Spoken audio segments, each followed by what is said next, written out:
Okay, it's a pleasure now to get my next artist on. I have Sarah Brown joining me for a little bit of a chat to discuss her new single, I'm on my way. Well, first up, Sarah, welcome to the show. My name's Danny, Thank and you, Danny. Thank you for having me. you're welcome. It's very lovely to have you on the show. Very exciting times. Your new single, on my way, about to be released this week. And how does it Yes. feel to finally have your own record out? How does it feel? It feels really new. It feels really,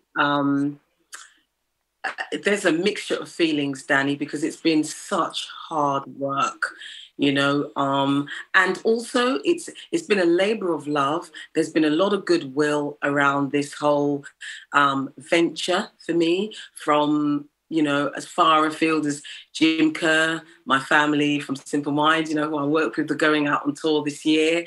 Jim's been with me the whole way. He's been a friend, a brother, a rock and roll colleague. He's just been amazing, and an incredible giant to have looking over your shoulder to make sure that you're doing the right stuff. So now that I'm at that place where I'm privileged to be in an interview with you, I have to say this: I am absolutely privileged. I feel like I'm living in the moment. I feel like I am doing, living my best life.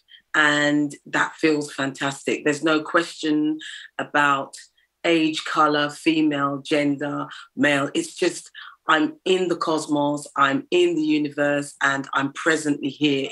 That's how it feels. That's Fantastic, actually. Oh, that's so good to hear. So good to hear. And I've looked at your kind of CV, or your Biog, I work. think they Yeah, call biog. Yeah, as I it. say. You have worked with some amazing artists, established artists. So I Yes, know I I know have. I know how much this means to you. Your journey, and Yeah. your new track as well. Is a lead track from your forthcoming album, Sarah Brown Sings Mahalia Jackson. Can you just tell me a little bit more about that? Yes, it's not. I don't know why it says fourth album, because it isn't a fourth album. Um, I've featured on albums in the past, but I've never done an album of my own. This tribute to Mahalia Jackson is. I wanted to start at this point because in the process of thinking about writing my own songs or putting any songs out there, I just thought it felt really good, Danny, to almost just consecrate my ground, just water the soil properly and make sure and dig it over and make sure that the soil had good air going through it, if that makes sense to you. By doing this tribute to an exceptionally brilliant artist, in my opinion, um, I'm paying homage and I'm doing the right thing emotionally, spiritually, and I think artistically. Mahalia Jackson has been with me since I was about 6 years old, and maybe younger. I've been hearing her voice and singing along to her songs.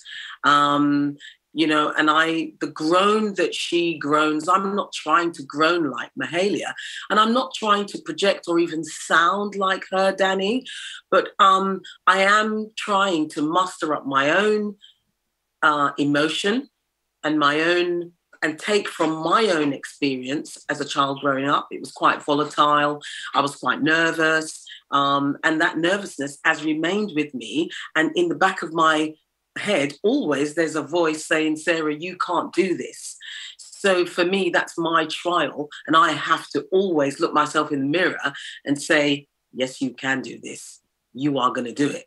And it really does take me a long time to get to that place where I believe I can do it. So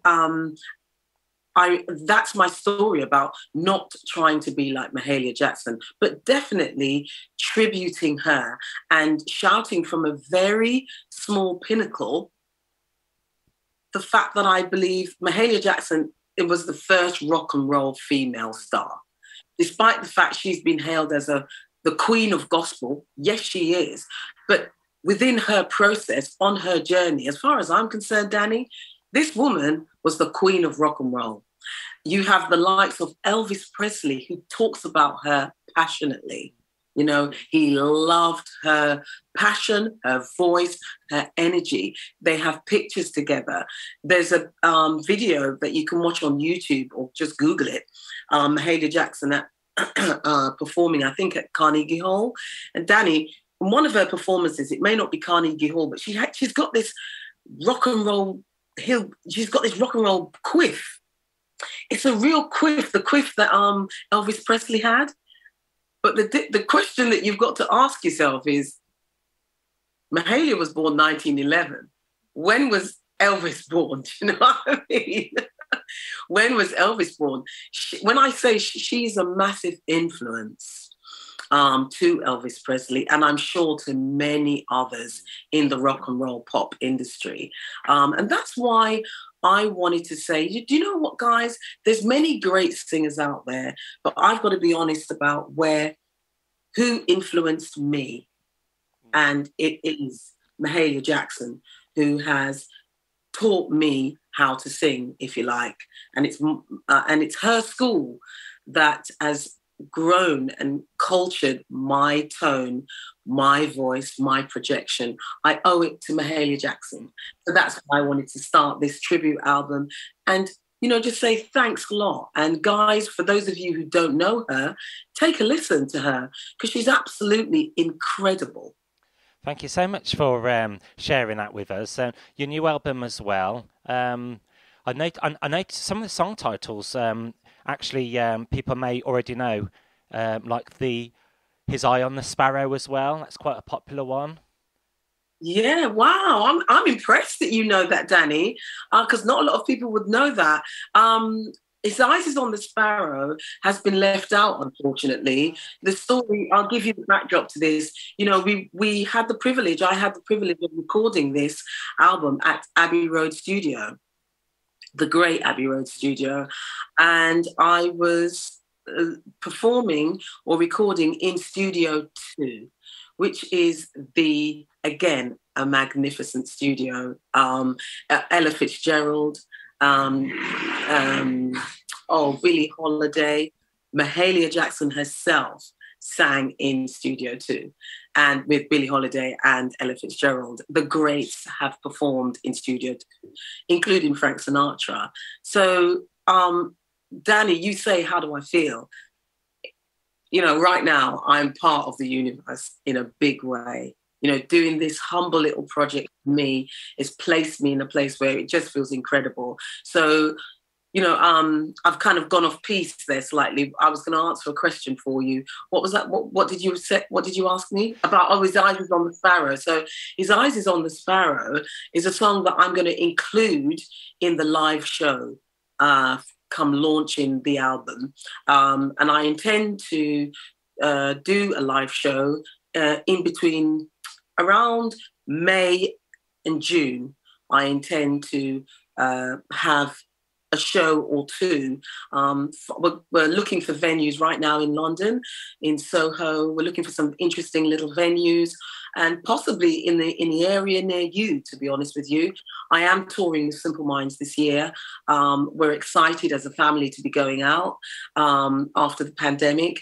But during our downtime, which we will be having some downtime, which is quite unusual for Simple Minds, but we will be having some downtime off touring. And during that time, Sarah Brown will be performing the body of works that was recorded at Abbey Road Studio, possibly near a town near you, Danny. Do you know what I mean? Wonderful. Yes. His Eyes is on the Sparrow is something that I'm going to include in the live show. Fantastic. And Mahalia Jackson as well. It's been 50 years since her passing. Is that right? Yes. She died. Let's get this right. I haven't done my maths. I believe Mahalia Jackson died 1972. She was born 1911.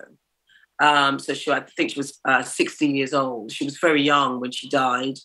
So yeah, if that's 50 years, because I haven't actually done my calculations, but yes, that's when she died. And she had a short spell for her lucrative musical career. And a lot of people don't know this, but she sold 22 million albums. That's really, really, Danny. I mean, I don't know about you. If I sold 100 albums, I'm going to be jumping from the mountaintops and singing massively. Do you know what I mean? She sold 22 million albums in a very short space of time. She was phenomenal. She was absolutely incredible. And your new album as well, it has various ingredients of different styles of music. I know you mentioned gospel, but it does touch on a bit of everything. It touches on spiritual, early spiritual. It touches on early blues. It touches on ragtime. It just skates around that era. The reason why I've placed it there is because I wanted to bring a little bit of drama to this. And the drama is I'm playing on Mahalia Jackson's imagination as a child of 10 years old, 11, 12, 13, right through to when she's 20. She was born 1911, as I said. So by 1920, she was 10 years old. And, you know, the colourful era of the 20s, these ladies in their beautiful chiffon silk gowns and their, you know, exaggerated, beautiful curls and wonderful jewellery. Mahalia had a life planned out for her, Danny. She was going to be wiping the backsides of little white kids. That's what she was going to be doing. And she was going to be making beautiful foods with lovely gravy for rich white families. That was her path.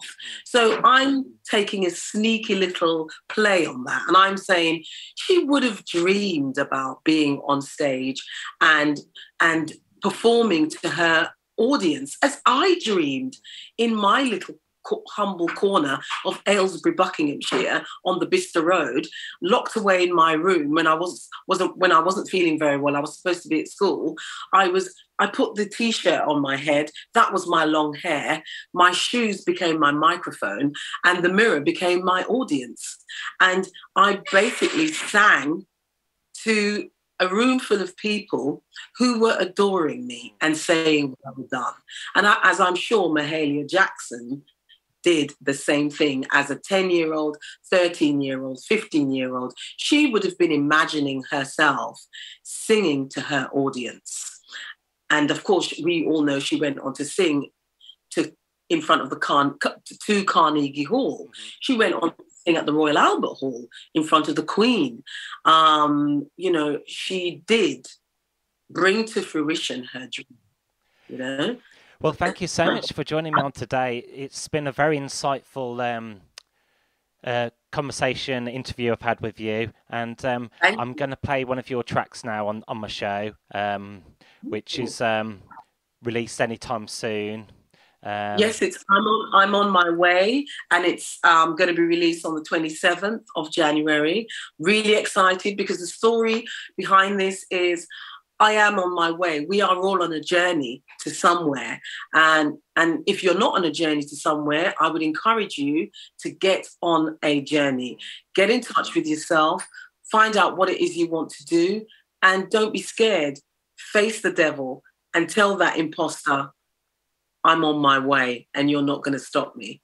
That's my journey, you know. Fantastic. And on that, as I say in the music world, on that note, best of luck with this record, and hope to see you in a town near me. Yes, and where is that town? I didn't know it. Where is that town? Based in the Midlands. You know what? I intend to literally sweep through Britain with this little gift, which is Sarah Sings Mahalia. I intend to sweep through Britain. So you may just see me, Danny. You may just see me. Once again, it's always a pleasure. And best of luck with this journey, onwards and upwards, as they say. Thank you so much, Danny. So nice talking to you. You're very welcome.